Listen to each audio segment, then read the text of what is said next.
위험한 트랜스워킹, 그녀의 순간이동 7편. 작전이 끝나고 며칠 뒤 오전 김 박사의 사무실로 줄리와 제임스가 들어왔다. 어서들 와. 내가 한 가지 이상한 걸 발견했어. 그렇지 않아도 저희들도 보고 드릴 게 있어요. 김 박사가 그들에게 내민 서류는 여승청님과 김혜주에 대한 조사 자료였다. 본부에서 보내온 조사 자료인데 청림 스님의 본명이 김혜주라고 나와 있어. 그리고 청림 스님에게는 딸이라고는 없어. 10여 년 전에 티베트에 딸을 데리고 간 적도 데리고 귀국한 사실도 없어.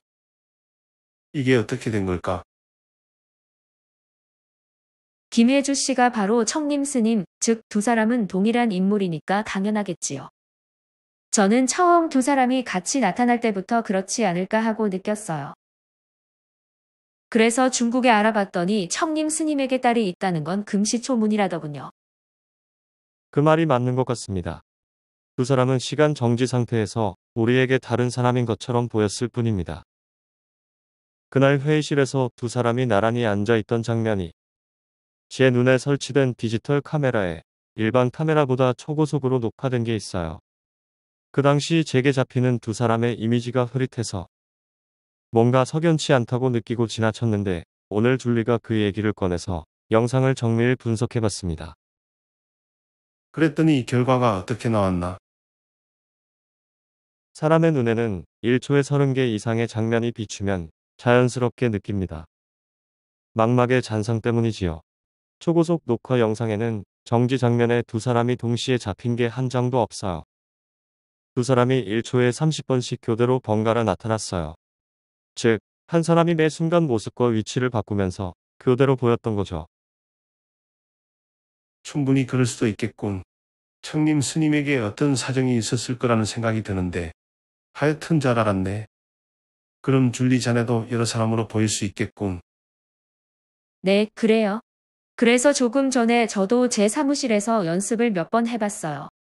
아직 익숙하지 않아서 그렇게 쉽지는 않던데요. 여기서 한번 시범을 보이자면. 갑자기 줄리 김의 옆에 또 한 명의 줄리가 나타났다. 두 사람은 마주보기도 하고 대화를 하기도 하며 마치 전혀 별개의 다른 사람처럼 행동했다.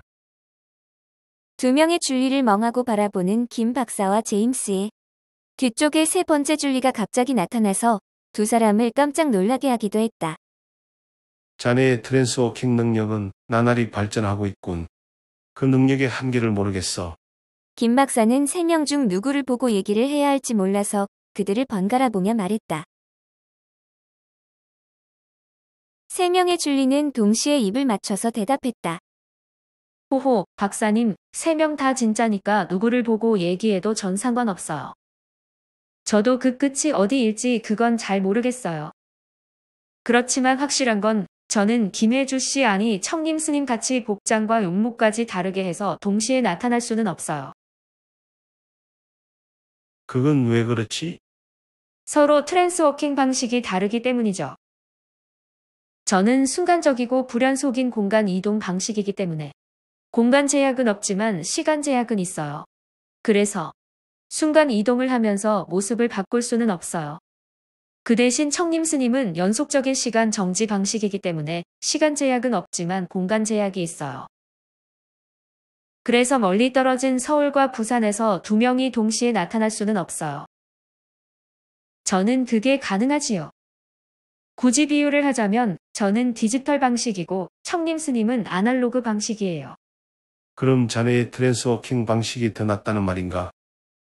그렇지는 않아요. 경우에 따라 다르죠. 예를 들어서 지난번 같이 순간적으로 시한폭탄을 제거하는 작업을 하는 것은 저는 도저히 할 수 없는 일이지요. 그렇군. 이번에 본부의 청림 스님과 김혜주 씨의 신상 조사를 의뢰한 이유도 다른 뜻이 아니라 그들을 우리 한국 지부의 초빙 요원으로 위촉하고 싶어서였어. 그럼 이제는 그들 중 한 분만 초빙해도 충분하겠네요. 그날 오후 청님이 떡과 과일을 잔뜩 들고 사무실로 김 박사를 찾아왔다. 이번 성공적인 작전 수행에 대한 포상으로서 작전에 참여한 군인들에게는 무공훈장을, 특수요원팀과 같은 민간인에게는 국민훈장을 정부가 수여하기 위해서 몇 가지 신원 서류를 요청받았기 때문에 김 박사가 연락했던 것이다. 청림 스님, 어서 오세요. 김혜주 씨 대신 오셨네요. 청님은 준비한 서류를 내놓으며 수줍게 웃으며 말했다. 아무리 사양을 해도 박사님이 하도 끈질기게 요청을 하셔서 신원 서류를 가져왔어요. 이미 짐작을 해서 전부 아실 거라고 생각합니다만 사실 저는 김 박사는 미소 띤 얼굴로 그녀의 말을 가로막았다. 알고 있습니다. 따님 김혜주 씨는 스님 본인이시지요? 저는 오늘 오전에 우리 요원들이 얘기해서 알았습니다. 어떻게 그렇게 감쪽 같을 수 있습니까? 대단하십니다. 처음부터 사람들을 속이려는 나쁜 생각은 없었어요. 어쩔 수 없이 상황이 그렇게 됐어요. 20여 년 전 제가 출가한 때가 28살이었어요. 그리고 10여 년 전에 티베트로 떠났어요. 이제 오랜만에 귀국하고 보니 그때 젊은 시절이 생각나서 잠깐 동안만이라도 출가하기 전으로 돌아가서 다시 생활해보고 싶었어요. 네, 그러셨군요. 얼마나 좋습니까? 남들은 마음이 있어도 그런 능력이 없어서 젊은 시절로 돌아갈 수 없지 않습니까? 전부 다 이해합니다. 그런데 제가 한 가지 부탁을 드려도 될까요? 말씀하세요. 제가 도움이 되는 일이라면. 다름이 아니라 이번에 매우 큰 도움이 되었고 해서 전 세계의 평화와 안전을 위해서 일하는 우리 세계안전조사국을 위해서 앞으로 초빙요원으로 활동해 주셨으면 합니다. 파트타임이든 풀타임이든 원하시는 대로 해드리겠습니다. 어머나, 김 박사님 그게 정말이세요? 그건 저로서는 말할 수 없이 영광스러운 일이에요. 그동안 가까운 능력을 그런 좋은 데 쓸 수 있다면 아주 보람이 있을 거예요.